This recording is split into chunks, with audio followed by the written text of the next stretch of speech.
Welcome, everyone. This is Coffee with a Founder, and I am Beck Bamberger, a founder myself, but we also bring on founders here who are venture-backed and doing this insane world of building venture-backed companies, because why not, Orianna? Why not? With us today, fellow San Diegan. She's based in San Diego. We're actually kind of neighbors, which is really fun, and we go to our coffees and stuff.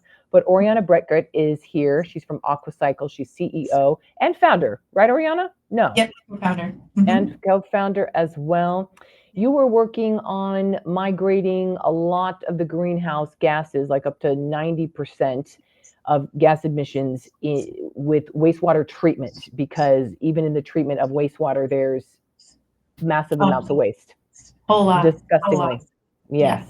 Yeah. So tell us a little bit about that and why you want to solve this. Yeah. So water, wastewater is important to me.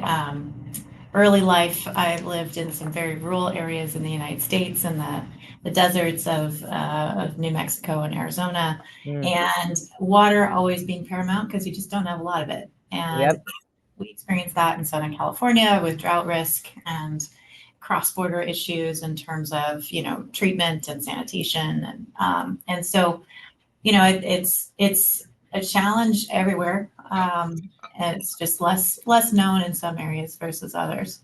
So the way that we move and treat water today with the current technologies, right, as you said, right, we're generating more greenhouse gas emissions than the entire shipping industry. And if you think about it from a wastewater perspective. Just to clarify, in wastewater, just in wastewater treatment. Yeah, so water itself, right? So you got to move water, you got to treat water. There's different types of treatments, right? So you got to treat the water before you drink it. You got to treat the water before you discharge it, right? But all of that combined, right, moving and treating, is what generates this 10% of our global emissions. But when you think about what we actually do treat, right? So agricultural runoff, industrial discharge, and sewage, which is what most people think about, we only treat about 20% of all of those flows. And so 80% of all of those flows go untreated into the environment, which creates a massive health risk, right? And environmental and climate risk. And so inspired really just in my own personal experience and by the global climate challenges that we're facing to try and help with this, right? We're not a silver bullet, but what we do at Aquacycl, we treat waste where it's generated. So you don't actually have all these massive pumping costs. We do this in an energy neutral way. So we're not consuming a massive amount of electricity or gas or anything as we're doing the treatment. And we treat the really, really tough stuff. I mean, the dirtier, the better. We're working in industry. And that's really where the biggest challenge is from a treatment perspective. Biggest volumes and the most complex and challenging wastewaters that a lot of utilities just can't handle. So we help clients save money. We help clients offset their greenhouse gas emissions, and we indirectly help utilities increase their capacity without having to invest additional infrastructure. Okay, so that must be wonderful, like green lights to them, and the bows of like, oh wait, we don't have to add more, we don't have to pay more necessarily. Okay, explain more. Yeah. So we'll work directly with the industrial discharger, right? So our clients, would be like PepsiCo. We've been supporting them for the last 3 years at a couple of their facilities. And what we'll do is we'll treat this wastewater that's discharged from their facility on that site with our package plant. We've got a containerized unit, plug and play. We operate it. We do all of the service maintenance. So, they don't have to do anything. We help eliminate what goes to the sewer, right? Yeah. So ultimately that will save them a net 20% on their wastewater management cost. And then for the city, it helps them a lot because they don't get these big plugs, right, from an industrial discharger that can really upset their whole system and all the ratepayers that are tied to it. So we indirectly help the utility by helping, reducing the amount of pollution that they have to remove out of the water. So less energy that they have to consume, less chemicals they got to put in, right? And then that opens up capacity for the rest of the city. And then, because I like that. Great, more to do. Love that. And then the industrial client gets charged less by the city. So their net savings, right, that comes out Great. with Yes. 20%. Good. So this all makes sense. Everyone seems to win. But I Yep. imagine sales cycles and so forth, we talked a little bit about this, are long, because anytime you're intersecting with like gov tech, anything, state level, local level, federal level, forget it. You're in it for months. Enterprise. Yeah. And then couple it with enterprise, another aspect. So I imagine those are long. Long. Yeah. Yeah. And Yeah. what is long? 2 years, 3 years, more? Thankfully, we're not selling to the government, so not that long. Yeah. Good. But selling directly into enterprise can still be long, right? So we're looking at 8 months, which is like rapid, right? Speedy. That is Yeah. lightning speed, right? Yeah. Lightning speed. Or 12 to 18, which is the typical, right? So yeah, we gotta work through the sales cycle. These are multi-year recurring revenue deals. These are big sales. Yeah. So there's a lot of players that have to say yes. So let me ask yes, and let me ask you, as we've had more and more people on here with dealing with like the long cycles, how do you manage that, like emotionally or mentally / with the team and keeping them going? Or are they just frankly used to it because that's the space you're in? It takes some getting used to, because long, right, is defined in different ways in different industries and different experiences. And so it is a bit of a challenge for folks that are coming into this industry for the first time. And so, the nice thing is we always have a lot in the pipeline. So in terms of keeping the team motivated and excited, we always have something that we're working on. We're not just waiting for an answer or, waiting to send the next email, right? We're always priming the pump. And then sharing that, right? Sharing the opportunities and the big names that are coming to us and the problems that we can consistently, solve and the value that we're providing. So that, that gets people excited. You still have to, work, kind of slog your way to a close or on occasion. But at the same time, as we do that, we're learning a lot about our clients, right? Because we're engaging with so many different pieces of the business. From their health and safety, their asset management, their finance and procurement teams, their sustainability teams, and then the actual facility operators who are managing the day-to-day problems. So, we get to tie into all of these different pieces of the business and really learn, okay, how can we add value? Like, what are the major problems that all of you have to solve? And they're different and in different priorities. So, where could we make your lives easier, right? And that learning process is great for us to both accelerate the sales cycle, but also create value and show value to our clients. I feel like there's a multiplier in any times in enterprise sales with the more layers of the decision makers versus influencers versus the various folks. And I think you have maybe 8 or 9 that all have to be toppled in. So, hence the 18 months. Probably, 15, just roll it up to 15. Yeah. I want to see a chart on that somewhere. Maybe I'm going to find one. Like how many layers of the things? Okay.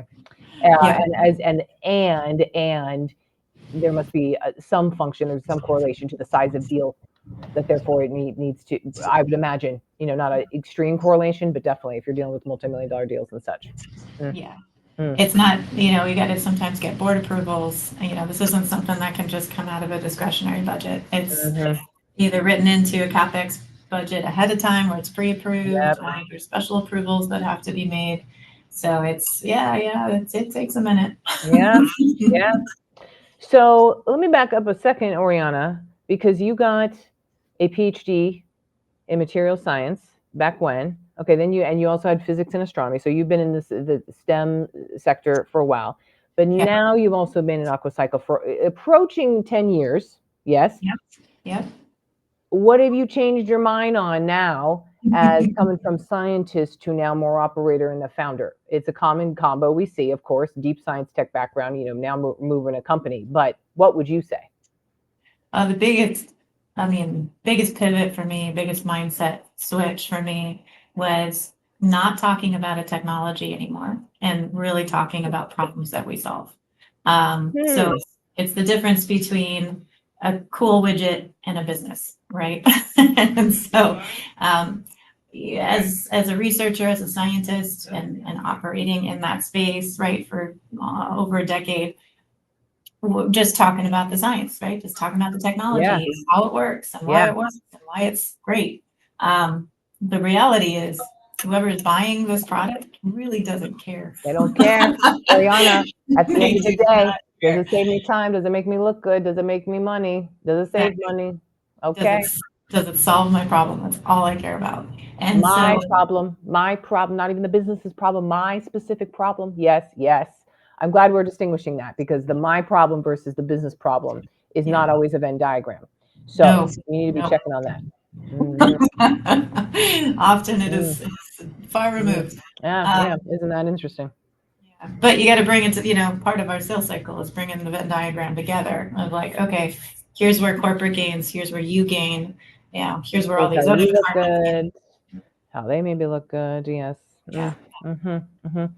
What, of course, because I'm in PR, Oriana, so I have to ask, and we've talked a little bit about it. Like, what headline would you love to see about Aquacycl?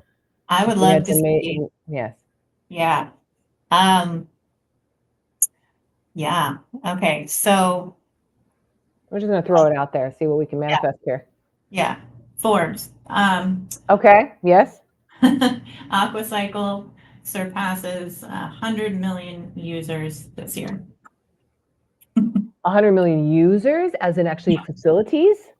So end users. So ideally Oh. facilities. Yeah, but Oh. this for us that ranges, right? So a facility can be a user, but there's also distributed sanitation where Yeah. residential folks can be a user. And we play in a lot of different spaces, right? So across the industries that we serve, right? When we think about who we serve, I want to surpass 100 million. I want that in print. Okay. Let's do it. Let's do it, Oriana. And let me ask you this. I don't so often talk about like the after, and there's something I refer to here as, of course, founderitis, where you do a company, you exit it, and whether it's good, whether it's a home run or whatever, you still get the itch, you do it again.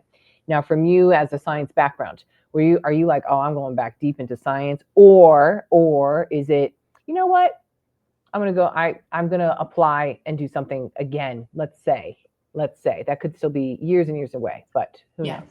After I sit on a beach for a few months and There do you nothing. go. We talked about Okay. that. Yes. Yeah. Yes, the resting and vesting time. Yeah, I think it's tough for me to say I would do a business again because the reason I really love Aquacycle is that I'm super passionate about the problems that we're solving, right? Mhm. And I think as a founder, you need to be, you gotta love it. There's so many challenges that you face on a day to day that that root is what keeps you going, right? Um, so I think as things exit for this umbrella, I have to find that thing that makes me super excited again, right? Before I take the leap into founding something else. I don't think I would go back into research again. Mm, I do enjoy it. I really love being able to solve real world problems, right? And as a researcher, we're coming up with new ideas, right, and innovations. But usually in our space, it's very rare to see that actually transition yeah. into a useful product and to see that all the way through, right, as a Hmm. researcher and a founder. To me, it's really, I'm grateful for that, right? It's super unique and I love that. Um, but there is a huge disconnect between the academic approach on innovation and the practical, Yes. application Well, of, and there's you know, sometimes not even the transition that you are a rare one that can go, okay, yeah, I was in academia deep in the trenches, but now I can go over here and actually operate. Yes. So kudos to you. Did you know that, by the way, hmm, going into it, going like, you know what? Yeah, I can. I'm going to be fine doing that. I'm going to be better than fine. I'm going to be excellent at doing no, this. no, I was terrified. Okay. I was terrified. And in fact, I didn't start as the CEO of the company. Okay. What did you start as? I The don't have that on my CTO. little list. Oh, the CTO. Just this. Okay. It's Yeah, the just the CTO. CTO. Yeah. Yeah. And yeah, I I had a lot of reservations in taking the CEO role, largely because of that, kind of accepted rule that researchers don't make good companies. We just go too far down the rabbit hole on science and innovation, and not far enough into what the real problem is that we're solving. And so I heard this from a lot of people, like, you're just a researcher. You should not take on the role. Find somebody who knows how to build a business. Like, bring somebody else on who can help you do this. And so I listened to that for a minute. and then when we went through our first accelerator program, which was Imagine H2O up in San Francisco, that really focuses just on water tech. And the first mentor I had there, he's like, you're already doing it, just do it. Yeah. What are you waiting for? Just do it. So, and I'd gotten some feedback from investors, like, well, we don't want to, we don't know who's going to come in, and it made sense. But I've been drinking from the fire hose ever since. So you're now the CEO. Sophia is the CTO. You have another co-founder, right? Nope, it's just the two of us. It's just the two of us now. Okay, I'm looking at the website on my notes here. Okay, you got the board members, blah blah blah. Okay, so two, good, and I'm sure you get into deep trenches and conversations, with Sophia on all the things. How do you manage this relationship with her? So we've been working together for a very long time. So we're both academics. We're both recovering academics, right?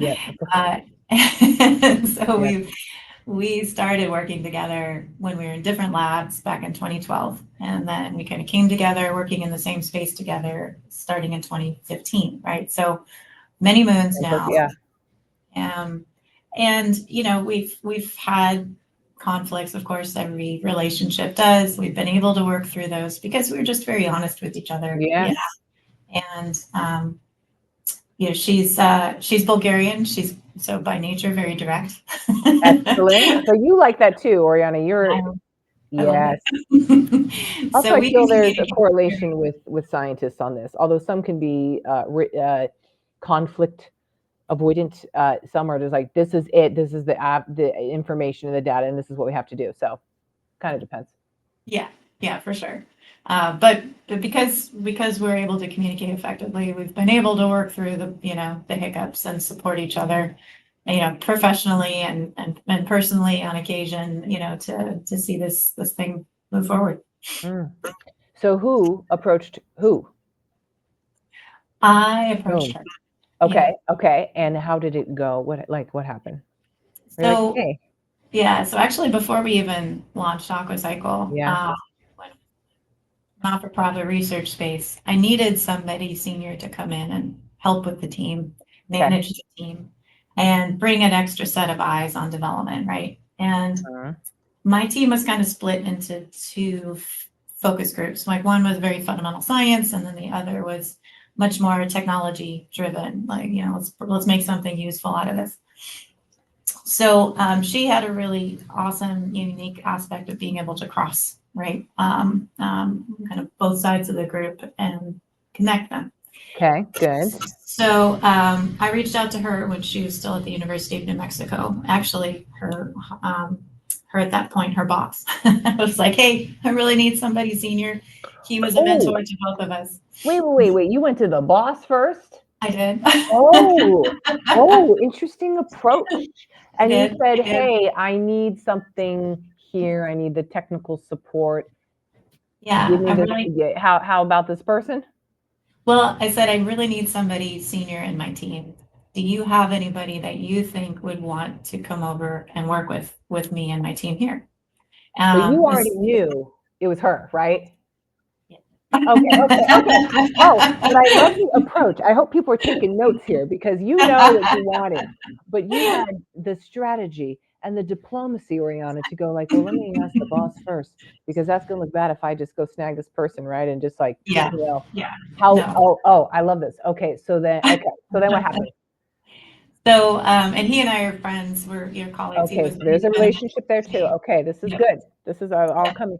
Further, he would be real pissed then if you were like, Oh oh yeah, yeah, the two of it, bye. yeah. Yeah, Let me okay. just coach this person. Yeah, no, I would. Playbook on how to do it versus what not to do, which we talk about this at BAM and Big all the time, what not to do, because so many people are doing Yeah. things here, what not to do. Okay, continue. Yeah, exactly. So we had that conversation Okay. first, Yes. and he's like, "Well, there's two group members that could potentially be a great fit, and I think they'd be interested. I think it'd be great for their careers." And so, of course, it came about. Sophia, was going to be the best opportunity for both of us, and so she came out. She interviewed. She loves the sun. She loves warm weather. It wasn't too hard to convince her to come from New Mexico to San Diego. Um, Well, what is it? Well, but it gets cold in New Mexico, right? it does. Yeah. Yeah, it Okay. does. Okay. Yeah. There's a We winter. never. Yeah. Yeah. There is snow there. I've Yeah, heard. I've yeah, not seen it. yeah. Yeah. Yeah. So, so she came with her family, and that was 2015.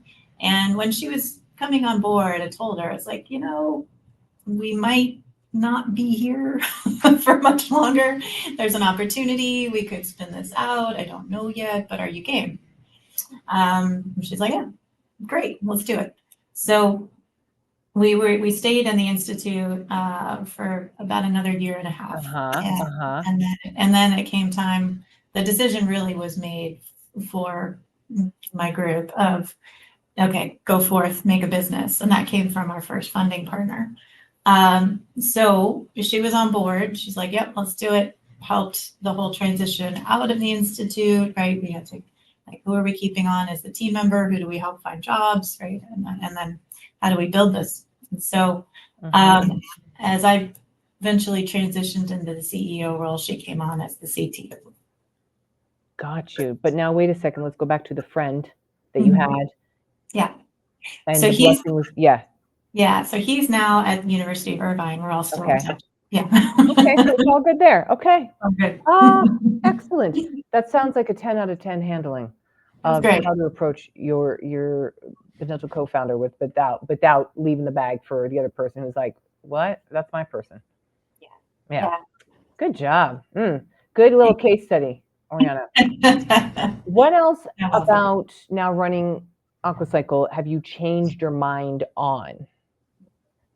Or in general in life? Yeah. I think on both topics, you can't be everything to everybody. Very true. Please expand. Yeah. So, as a co-founder, right, as a business owner, you have three major stakeholder groups, right? You've got your team, you've got your investors, you got your clients. And they all need different things and they all want different things. And, different things make people happy. And I just can't. Back to the sales cycle, Orianna. 100% of it. Yeah, exactly. So I've learned to manage my expectations of myself in that. Okay, I'm going to do the absolute best I can. I'm going to be a very clear communicator as to why certain things are happening the way that they are. And realize I'm not going to be able to satisfy absolutely everyone, and I'm going to be okay with that. So you have to be. Yeah, but it's tough because there's many external pressures, and you have to constantly rebalance priorities, and where you put your time, where you could be most valuable, and it's a daily challenge. So what do you do, Orianna? We can kind of put a pin on this and kind of be our last question. When someone's like, yeah, I don't like that. That doesn't make me happy. Orianna, what are you going to do about it? Like, well, okay, let's talk about why this doesn't make you happy. I mean, really, it's down to, okay, if this isn't something that can happen right now, what are the major things that are most important to you, person who is unhappy? Right? Is it something that we can do in the future? Right? Is it's like we can't do it now? Can we do it later? Is this a complete deal breaker? Is this something that you can flex on and grow with, right? So kind of understanding, okay, where's the space? Are we black and white? Is there gray? And then how do we align each other on a path forward, right? So, okay, I hear you. I understand you're not happy with this course of action. Let's talk about this a little bit more and understand how we can align for both of us to have a good path forward, as we don't want to continue to be apart, right? But let's agree on how we can move forward. It's agree to disagree, but then let's talk about how we agree in the future. Yeah, and sometimes there may not be an alignment. Sometimes it is black and white. It's like, this isn't going to work for me. I'm out. But also, Orianna, as you probably have learned in all this time, and like I have definitely learned, it's like, okay, you're not happy. That is a feeling. We cannot control the feelings. We're not in charge of the feelings. So maybe you need some time. You come back tomorrow and we talk again. Exactly. It can also be that. Yeah. I always think, I think it's funny. I think it's a very American thing too. Like, oh, they're not happy. They're not happy. It's like, so. That's true. When was that my job? I mean, it's true, right? It's important to acknowledge the feeling, right? Like, okay. It is. So this is the EQ side to go like, okay, how are we feeling? Where are we at? But the whole, oh, I'm not happy is such a jolting response. I think I haven't heard it in a very long time because it is a low EQ type of thing, I must say. When someone's like, I'm not happy, it's like, really? Yeah, I think that's an inside job thing. But anyway, I like your approach of just, okay, well, how do we get aligned in the future? Yeah. Well, and if they're unhappy about something that has got nothing that I can influence, I can listen to it, but there's nothing I can do about it. And then, the same sort of approach, right? It's like, okay, I hear you. I acknowledge this. Anything I can do? No? Okay. Nope. Well, I hope you feel better. I hope you feel better. There you go. Orianna, thank you for being on our little podcast today, especially in San Diego. I know you're so dang busy. We were both talking like we're buried in abundance. I just got into a hotel room, so that's where I am. So we're doing all the things. Everyone, this is co-founder and CEO of Aquacycl, Orianna Bretschger. Did I get it right? Bretschger? Bretschger. Yes. There we go. Bretschger. Yep. Solving the problem of waste in water. Ugh. Someone's got to do the dirty work, Orianna. Thank you. Thank you for being out there and doing it. My pleasure.